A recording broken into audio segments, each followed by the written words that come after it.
Art imitates life, or maybe life imitates art.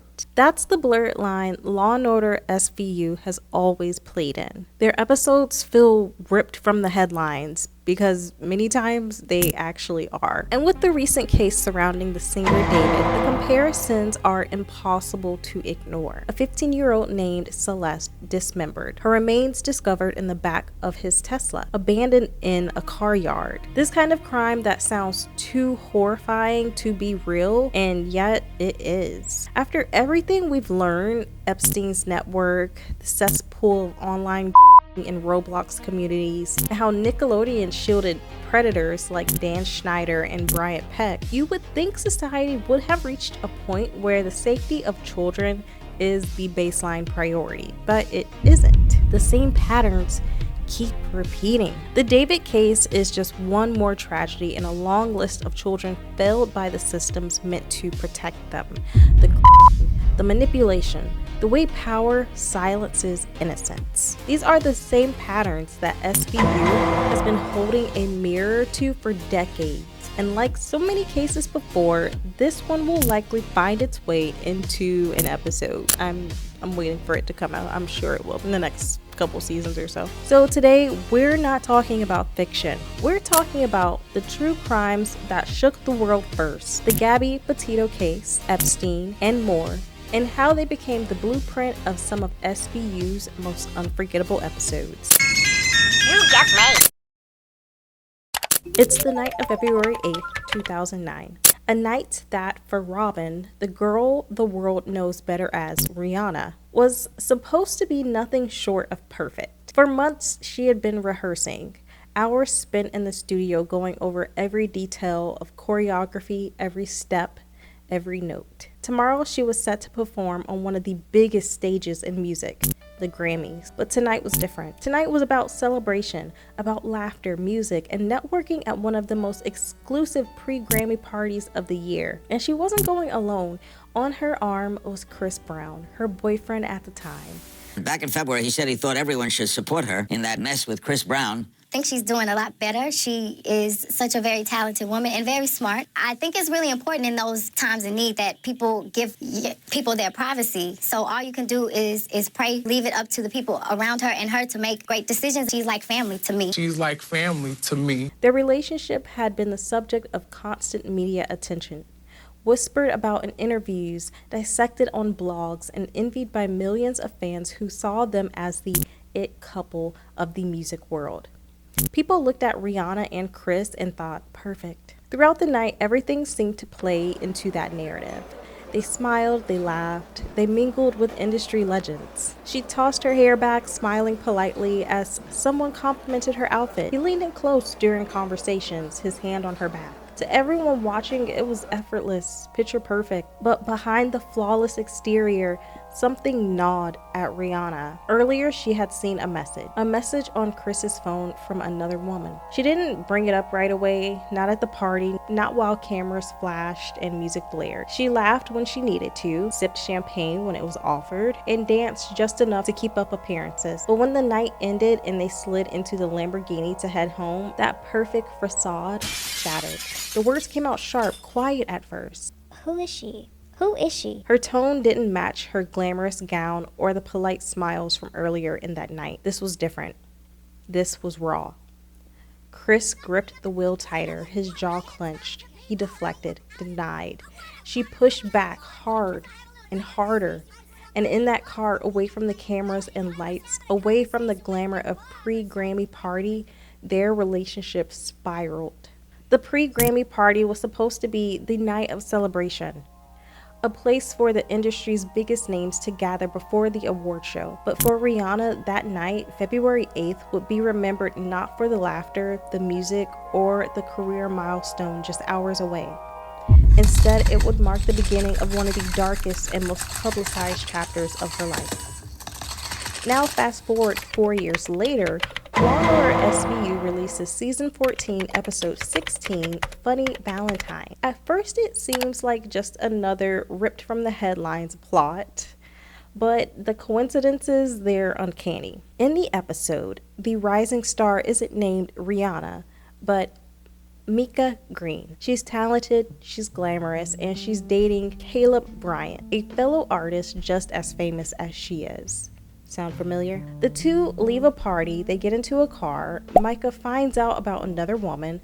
Just like in real life, what should have been a glamorous night spirals into violence. Micah ends up with bruises, detectives get involved, and exactly like Rihanna, she faces that impossible decision. Go public and risk her career, or protect her abuser and keep the facade alive. And here's where SVU takes creative liberties. In real life, Rihanna and Chris Brown's relationship was messy, on and off, but she survived. In the show, Micah doesn't.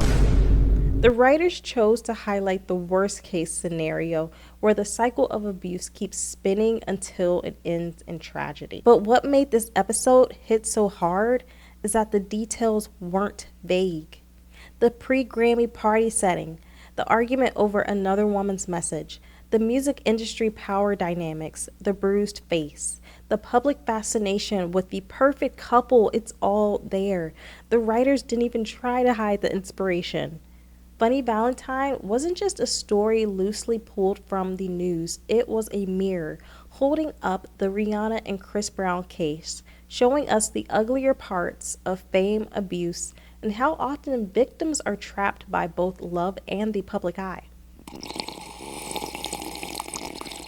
When you think of some of the most evil and deceitful people of our time, a handful of names pop up instantly. And usually those names belong to people who were so good at being terrible, they committed crimes for years without ever facing real consequences.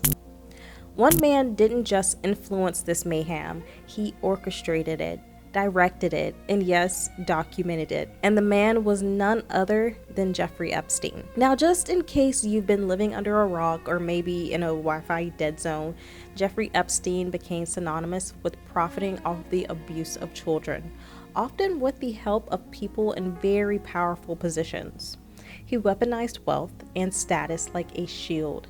Private jets, mansions in Palm Beach and New York, dinner parties in London, and of course that private Caribbean island. His Rolodex wasn't just exclusive, it was untouchable. And here's the twisted part. Epstein wasn't just committing heinous crimes, he was avoiding accountability for them. Even after his so-called mysterious death in federal custody, the world has been left speculating about the files, transcripts, and evidence he collected. Basically, the receipts he might have kept on all those powerful friends. But here's where it gets even more disturbing. Years before the world fully caught on, before the Miami Herald blew the case wide open in 2018, Law & Order SVU had already aired an episode that looked eerily familiar to Epstein's crimes. Season 12, episode 15, the year 2011. At this point, Epstein was technically already on the radar. Authorities in Palm Beach had first investigated him in 2005 after parents reported his abuse of a minor. A handful of civil lawsuits followed. Then in 2008, he got what we now know as the infamous sweetheart deal, a plea deal so lenient it felt like satire. He served a short stint in a cushy county jail where he was allowed to leave for work 6 days a week. Work release for a predator is insane. And SVU aired Flight. The case was whispered about, but nowhere near the cultural awareness it would hit after 2018. And yet, the plot lines lined up almost perfectly. In the episode, detectives uncover the story of a wealthy and powerful defense contractor. He forces an underage French girl to give him an inappropriate massage, and the kicker? He uses his ex-girlfriend to recruit and arrange these encounters. Sound familiar? Yeah. The parallels are chilling. A man of power, a network of recruitment, young girls manipulated into massages that were anything but innocent, and an inner circle willing to protect him at all cost. When this aired in 2011, it felt just like another shocking SVU episode, but in hindsight, it reads like a direct translation of Epstein's crimes, allegedly allegedly, years before the rest of the world finally stopped looking away. And that's the unnerving part about Law and Order SVU. Sometimes the episodes don't just imitate life, they foreshadow it. When Gabby set out on what was supposed to be an epic cross-country road trip with her fiance Brian, she had that familiar flutter in her stomach. You know that feeling when you're hoping that maybe, just maybe, the next chapter might finally fix everything that's been going wrong. Because lately things at home weren't great. Ever since Gabby moved in with Brian and his family, she started to feel small. Like her world was shrinking. She didn't even have space that felt like hers anymore. Every day started blending into the next. Same arguments, same tension, same emotional neglect. So when Gabby bought that 2012 Ford Transit Connect in December of 2020, and she and Brian spent months turning it into a camper van, it wasn't just about travel, it was about freedom. This was her taking back her story, her independence. She wanted to build something with him, but also for herself. It's July now.